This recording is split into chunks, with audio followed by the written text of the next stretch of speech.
आज हम लोग पढ़ेंगे सूत्र स्थान के 15वीं चैप्टर उपकल्पनिम अध्याय।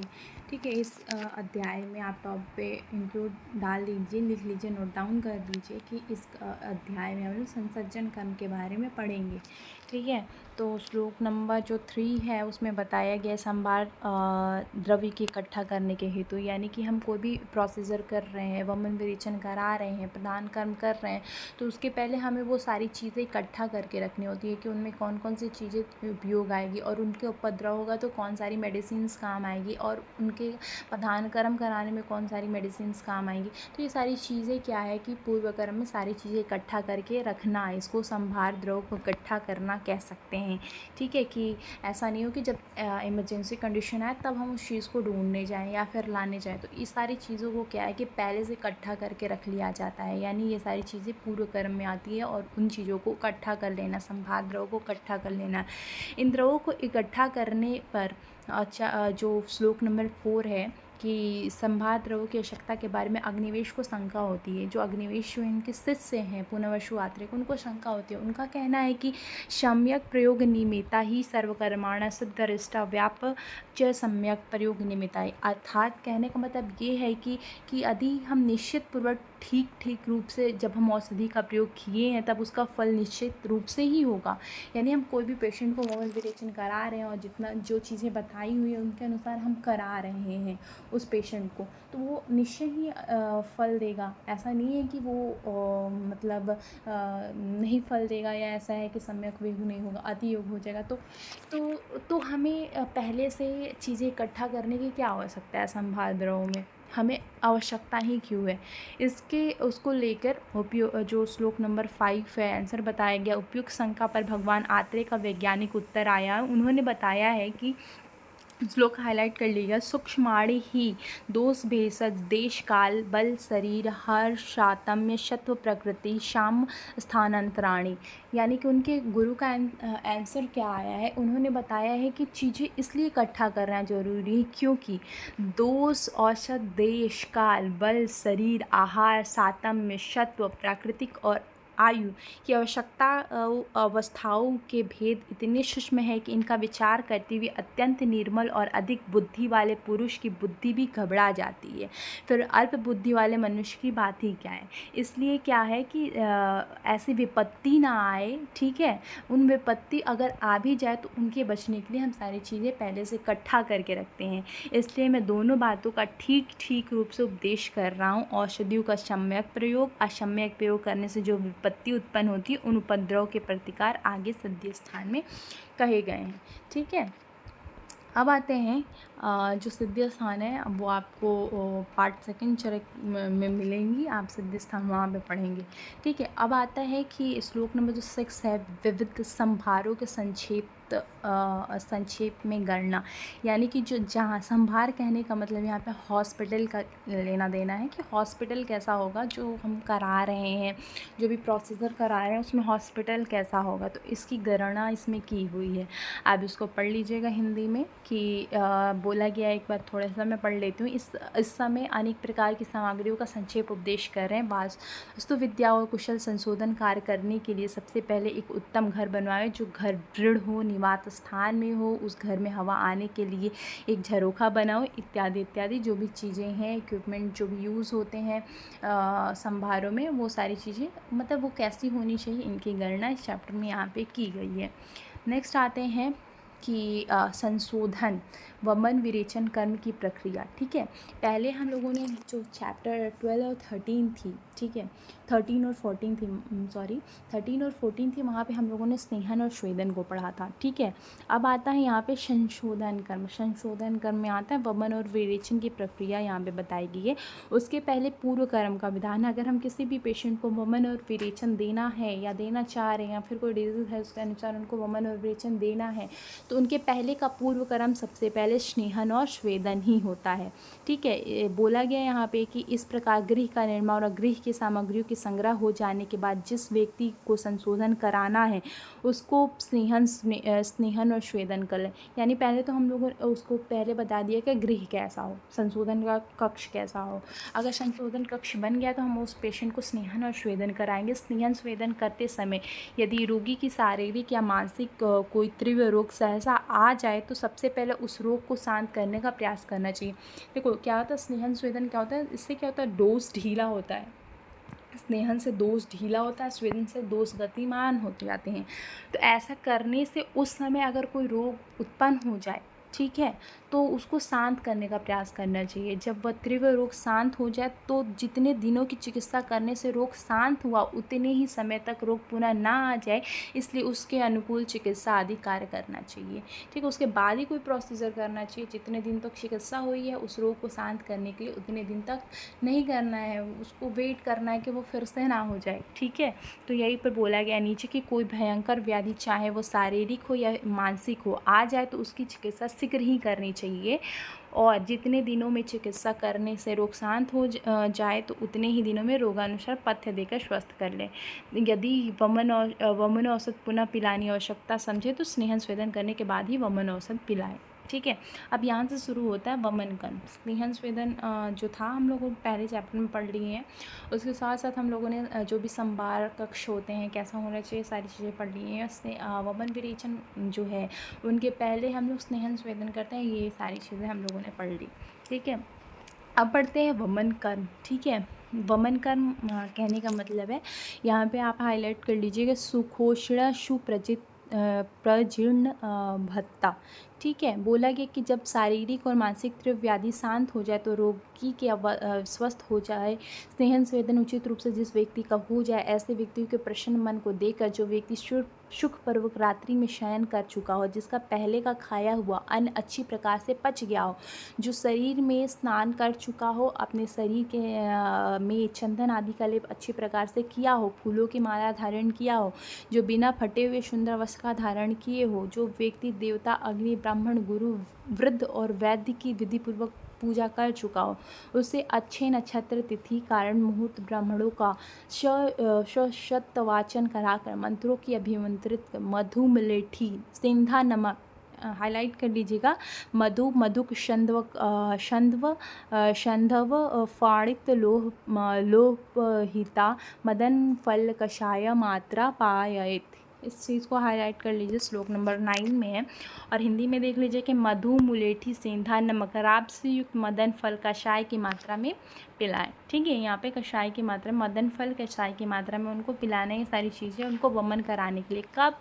जब वह व्यक्ति का रात का खाया हुआ खाना ब्रह्म मुहूर्त में पच गया है, उसके पश्चात उनको ये सारी चीज़ें देनी है। ठीक है, बोला गया आप विमर्श में आप लास्ट वाली देख लीजिए, बोला कि यदि संशोधन में सर्वप्रथम विरेचन पिलाया जाए तो उसके कफ नीचे ग्रहणी के पास चला जाता है, उससे ग्रहणी ढक जाती है, जिससे पाचन क्रिया ठीक नहीं होती है और शरीर में भारीपन और प्रवाहिका उत्पन्न हो जाती है। ठीक है, इसीलिए आप पहले उनको वमन दें, ना ही कि विरेचन देंगे तो कफ नीचे जाके ग्रहणी को ढक देगा और उसके साथ पाचन क्रिया भी ठीक नहीं होगी और शरीर में भारीपन होगा। ठीक है, और फिर उसके बाद आइए मदन फल की कषाय की मात्रा। कषाय की मात्रा क्या है, मतलब कितने मात्रा में किस व्यक्ति को कितना पिलाना है। तो बोला है कि प्रत्येक मनुष्यों की बल तथा कोष्ठ के आधार पर इनकी मात्रा अलग अलग होती है। जिनका कोष्ठ जैसा है, मृदु है, मध्यम है, क्रूर है, उसके अनुसार उनको हम मदन फल की कषाय की मात्रा उनको पिलाते हैं वमन कराने के लिए। अब आता है वमन कर्म की मुख्य विधि क्या है और वमन कर्म कैसे देते हैं। तो ये श्लोक बहुत ही इम्पॉर्टेंट है, बहुत ज़्यादा। पीतवंता तु खल्लवेन मुहूर्त मनु कांड छेद या तस्य यदा जानीयात। ठीक है, स्वेदा प्रादुर्भावेण दोष प्रविलयन मापधमान लोमहर्ष च स्थानेभ्य।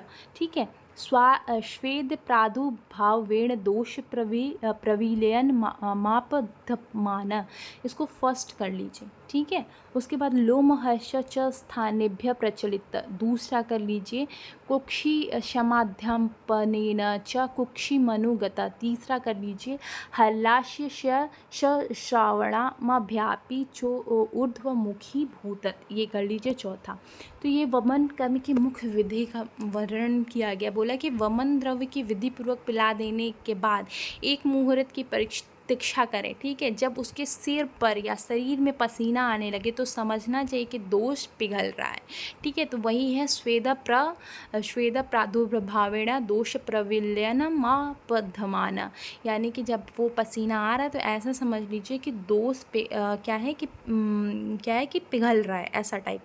फिर बोला गया जब शरीर में रोमांच होने लगे तो उस स्थान से दोष चल दिया है, यह समझना चाहिए। बोला गया लोमहर्ष च स्थानेभ्य प्रचलिता, ऐसा समझना चाहिए कि दोष अपने स्थान से चल गया है। आगे बोला गया है कि कुक्षी समाधापनेन च कुक्षी मनोगता, यानी कि जब उसके उदर में अध्यमान हो, फूल जाए, समझिए कि दोष उसके उदर में आ चुका है, ठीक है। नेक्स्ट है, लास्ट है जो लक्षण उत्पन्न होता है हल्लाश्य श्रावणामभ्यापी चो ऊर्ध्वमुखी भूतत, यानी कि जब जी मचलने लगे और मुख से जल निकलने लगे तो समझे कि दोष ऊर्ध्वमुख हुआ है, यानी वमन मुख से होना है। तो अगर जब जी मचलने लगे और मुख से जल निकलने लगे तो समझे कि दोष ऊर्ध्वमुख हो चुका है, यानी कि वो अब आने वाला है। पहला लक्षण क्या था कि वो क्या है कि ऐसा लगे पसीना आने लगे तो समझ लीजिए कि दोष पिघल गया है। अगर शरीर में रोमांच होने लगे तो वो अपने स्थान से चल दिया जो दोष है। और जब उदर में आद्यमान हो तो ऐसा समझे कि वो उदर में आ गया। और जब जी में चलने लगे और मुख से जल निकलने लगे तो ऐसा समझे कि दोष ऊर्ध्वमुख हो गया है, यानी वमन कर्म की मुख्य विधि ये थी। अब आते हैं वमन के अयोग्य के लक्षण, किसमें जो वमन है, ठीक है, वमन के वेगों का किसी विशेष कारणवश बाहर ना निकलना, ना या केवल औषधियों का बाहर निकलना, वेगों का विभ्रंश और विबंध हो जाना अयोग कहलाता है, ठीक है। उसमें विभ्रंश और विबंध हो जाता है जिसमें जो वेग होता है वमन का ना आए, ठीक है। अब आते हैं वमन के सम्यक योग के लक्षण, यानी कि वमन हो गया है वह क्या लक्षण नज़र आते हैं। तो यहाँ पे पहला बोला है क्रम से कफ पित्त और वायु का निकलना। पहले आएगा कफ आएगा, फिर आएगी पित्त, फिर आएगी वायु, स्वयं ही वेग बंद हो जाएगी। यह सम्यक योग समझना चाहिए। मेनली ये सद्य स्थान वहाँ पे पढ़ेंगे कि क्या है इसका सम्यक योग का, लेकिन आपको इतना भी समझना है कि वो क्रम से आती है। पहले कफ आएगा, पित्त आएगा, फिर वायु आएगा, ठीक है। मेनली यहाँ पे हम लोग सद्य स्थान में वहाँ पे पढ़ेंगे इस चीज़ को। वमन के अति योग के लक्षण, अब बहुत मात्रा में हो गया। अयोग में विभ्रंश और विबंध आएगा।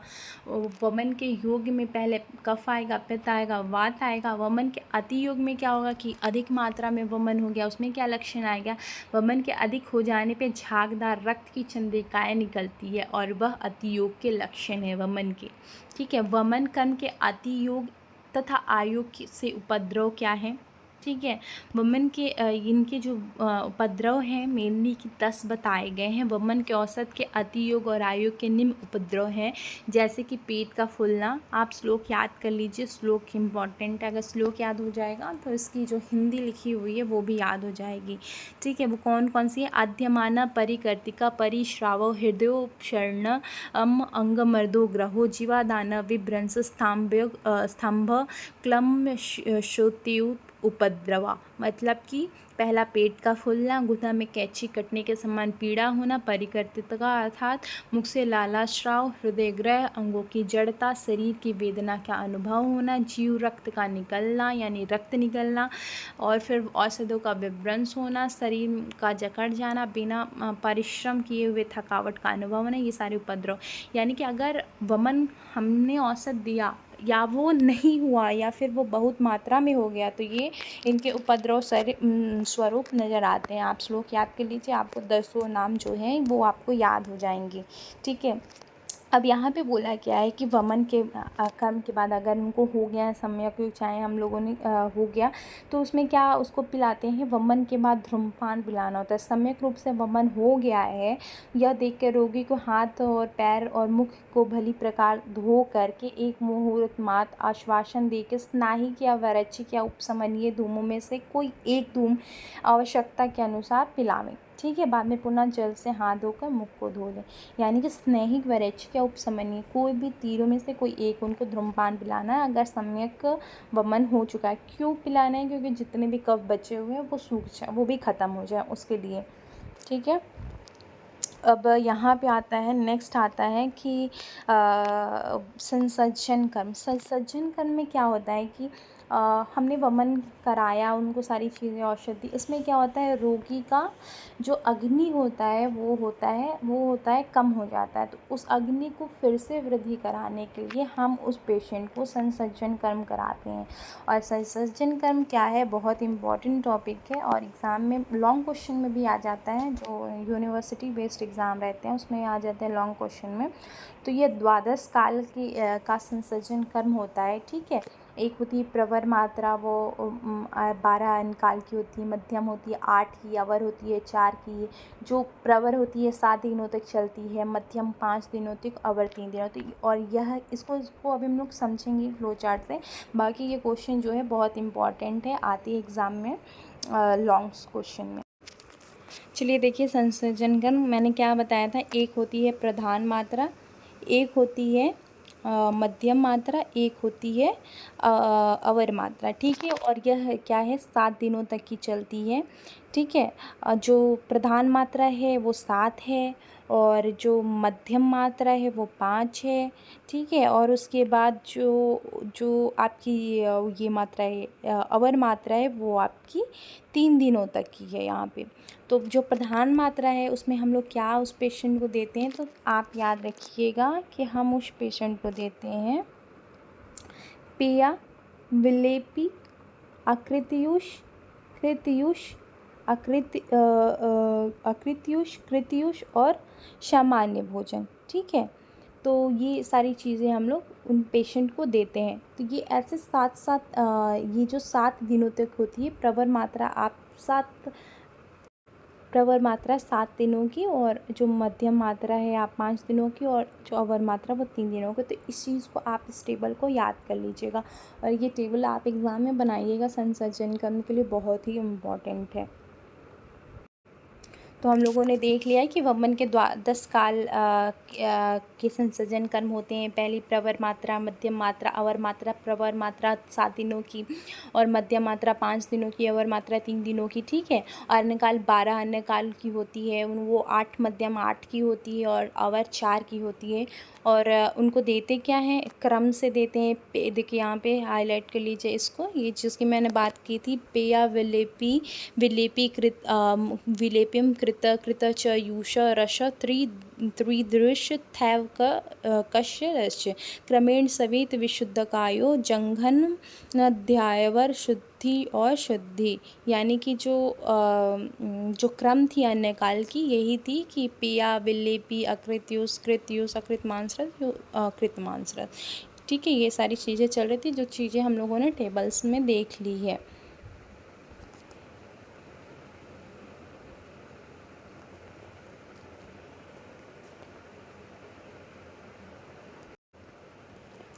अब हम लोग पढ़ेंगे, नेक्स्ट है विरेचन कर्म। ठीक है, विरेचन कर्म की यहाँ पे विधि बताई गई है। जैसे कि हम लोगों ने वमन कर्म पढ़ा था, वैसे ही यहाँ पे हम लोग विरेचन कर्म पढ़ेंगे।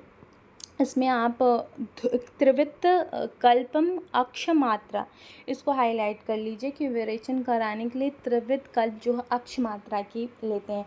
और जो वहाँ पे पढ़े थे वमन में, तो वहाँ पे नहीं बताया गया था उसकी मात्रा कि क्या मात्रा में लेनी है। उसमें बोला था कि रोगी के कोष्ठ के अनुसार, वय के अनुसार इत्यादि लेते हैं, लेकिन यहाँ पे त्रिवृत्त कल्प अक्ष मात्रा में बताई गई है। और निषेध बताया गया ध्रुम वर्जन, यानी कि धूम्रपान इसमें वर्जित बताया गया है विरेचन में। बाकी आप विधि को एक बार हिंदी में पूरी तरह से पढ़ लीजिएगा, सारी चीज़ें वही हैं, बस इम्पॉर्टेंट है कि त्रिवृत्त कल्प अक्ष मात्रा में देते हैं और धूम्रपान इसमें विरेचन में निषेध होता है। ठीक है, अब आते हैं, आप इस श्लोक को याद रख लीजिएगा, संशोधन के लाभ। संशोधन के लाभ यानी कि हम वमन और विरेचन करा रहे हैं तो उसमें बॉडी को क्या लाभ हो रहा है, क्या बेनिफिट हो रहा है। तो बोला गया मलापह रोग हरा बलवर्ण प्रसादनम पित्वा संशोधन सम्यक आयुष्यता युज्यते चिराम। श्लोक याद कर लीजिएगा, बहुत इंपॉर्टेंट है। शारीरिक दूषित वात पित्त कफ या मूत्र शरीर तथा मल को दूर करने वाली, रोगी को कष्ट करने वाली, बलवर्ण को बढ़ाने वाली संशोधन औषधि को पीकर मनुष्य अधिक दिन तक उत्तम प्रकार की आयु को भोगता है। यानी कि अगर वो संशोधन औषधि को पी रहा है तो अत्यधिक बल होता है और अत्यधिक आयु को भोगने वाला होता है, बोला गया है। अब आता है अध्यायगत विषयों का उपसंहार। ठीक है, तो उपसंहार यहाँ पे सारी चीज़ें बताएगी। ईश्वरा वशु माता वमन सविरेचना, यानी कि इसमें वमन और विरेचन की व्याख्या इस अध्याय में की गई। और एक चीज़ हम लोगों ने क्या पढ़ी अलग से, वो थी संसर्जन कर्म। ठीक है, थैंक यू।